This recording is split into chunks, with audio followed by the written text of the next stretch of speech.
Hello everyone, welcome back to my channel. నేను మీ అరుణ. ఈరోజు మన రెసిపీ వచ్చేసి స్వీట్ తినాలనిపించినప్పుడు అప్పటికప్పుడు ఒక్కసారి ఈ విధంగా ప్రిపేర్ చేయండి. చాలా అంటే చాలా టేస్టీగా ఉంటాయండి. ఇవి 3 రోజుల వరకు పాడవకుండా ఫ్రెష్గా అయితే ఉంటాయండి. ఇంకా మన ఛానల్ని సబ్స్క్రైబ్ చేయకుండా ఎవరైనా చూస్తున్నట్లయితే ప్లీజ్ సబ్స్క్రైబ్ చేయండి.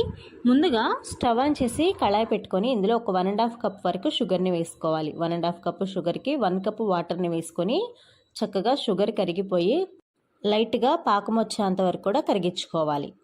ఆ పాకం ఎలా రావాలనేది నేను ఇక్కడ వీడియోలో చూపిస్తాను, క్లియర్గా చూడండి. షుగర్ మొత్తం కరిగిపోయిన తర్వాత మనం వేళ్ళతో కనుక చూసినట్లయితే ఇలా జిగురు జిగురుగా ఉండాలండి. అంటే మనం గులాబ్ జామ్ పాకం ఎలా అయితే ఉంటుందో అలా ఉంటే సరిపోతుంది.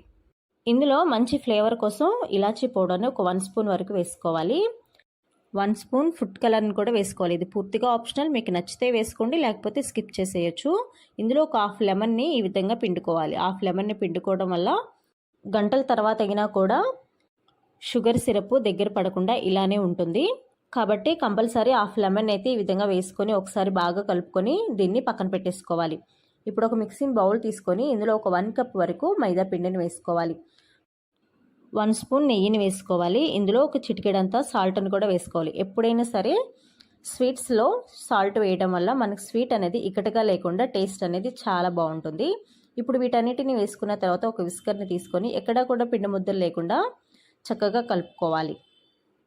ఇలా కలుపుకున్న తర్వాత మనం ఏ కప్తో అయితే మైదా పిండిని తీసుకున్నామో అదే కప్తో ఒక 1 కప్ వరకు వాటర్ని తీసుకొని 1 కప్ వాటర్ని ఒకేసారి వేయకుండా కొంచెం కొంచెంగా వేసుకుంటూ పిండిని కలుపుకోవాలి. ఒకేసారి కనుక వాటర్ని వేసినట్లయితే బ్యాటర్ అనేది లూజ్ అయిపోయి మనం చేసే స్వీట్ రెసిపీ అనేది పర్ఫెక్ట్గా అయితే రాదనమాట.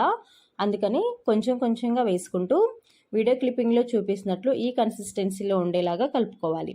మీకు ఒకసారి గరిటతో కూడా చూపిస్తాను చూడండి.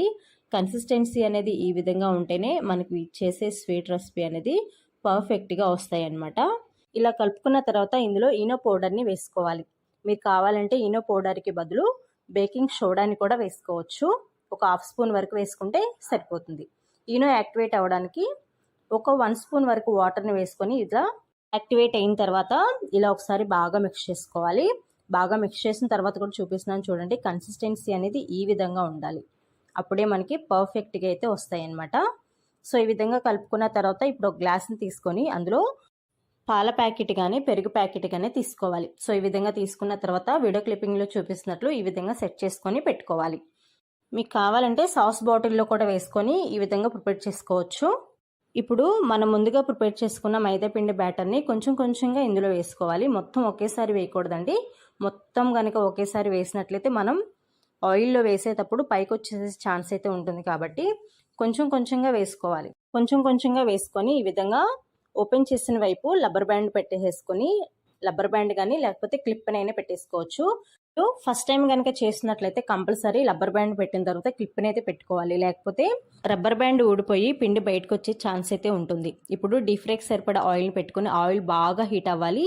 ఆయిల్ బాగా హీట్ అయిన తర్వాత ఇప్పుడు ఫ్లేమ్ని లో ఫ్లేమ్లో పెట్టుకొని మనం ముందుగా ప్రిపేర్ చేసుకున్న బ్యాటర్ని ఈ విధంగా వీడియో క్లిప్పింగ్లో చూపిస్తున్నట్లు ఈ విధంగా వేసుకోవాలి.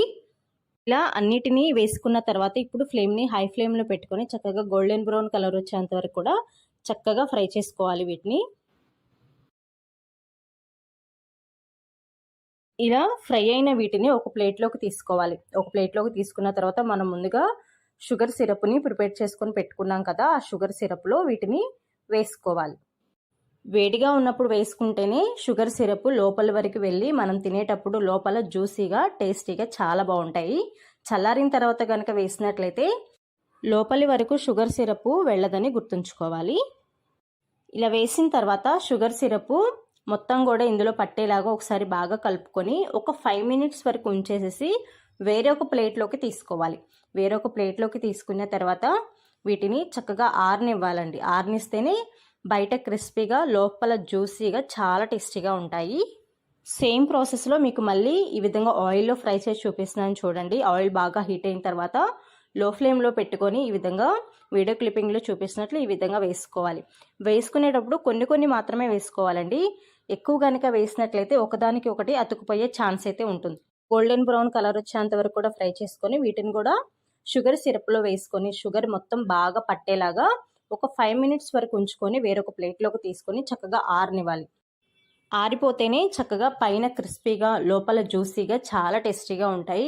ఆరిన తర్వాత ఒకదానికి ఒకటి అతుక్కోకుండా విడివిడిగా చాలా బాగా వస్తాయి. చూసారు కదా ఈ స్వీట్ రెసిపీని ఎంత సింపుల్గా చేసేసుకున్నామో. యాక్చువల్గా చెప్పాలంటే ఇది జిలేబీయేనండి, కానీ జిలేబీని జిలేబీలాగా ఇస్తే పిల్లలు ఇష్టంగా తినరు కదా, అందుకని నేను కొంచెం డిఫరెంట్గా ట్రై చేసి ఈ విధంగా ప్రిపేర్ చేశాను. ఇదే కనుక మీకు నచ్చినట్లయితే మీ ఫ్రెండ్స్ అండ్ ఫ్యామిలీ మెంబర్స్కి షేర్ చేయడం మాత్రం మర్చిపోవద్దు. ఇలాంటి సింపుల్ అండ్ టేస్టీ రెసిపీస్ కోసం మన ఛానల్ని వెంటనే సబ్స్క్రైబ్ చేయండి. So thanks for watching my video.